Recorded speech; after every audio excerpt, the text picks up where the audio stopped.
குடுன்னு இந்த செய்தியை கேட்டு ஓடி வந்து ஓபிஎஸ் சொல்றாரு, ஐயா நான் வைகோ அண்ணன் வேற பாசம் பரிவு அன்பு நேசம் எல்லாத்தையும் வச்சிருக்கேன், ஆனா 14 வருஷம் கழிச்சு இப்ப ஏயா கட்டுச்சோத்த அவுக்காரு தெரியலையே அப்படின்னு அண்ணன் கொஞ்சம் பதறான்.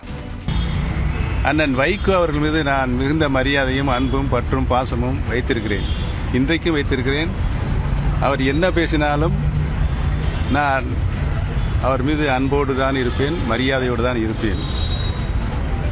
நான் சொல்ல போகிற பதில், அவருக்குரிய பதில், அவர் மனது புண்படும்படியாக ஒரு சூழலை ஏற்படுத்தும் என்ற காரணத்தினால் நான் அந்த பிரச்சனைக்கு உள்ளே போக விரும்பவில்லை.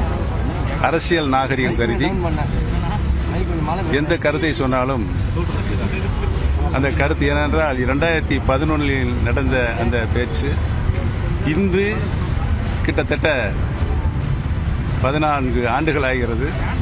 அதை இப்பொழுது பேச வேண்டிய நிலை ஏன் அண்ணன் அவர்களுக்கு வந்தது என்று எனக்கு தெரியவில்லை.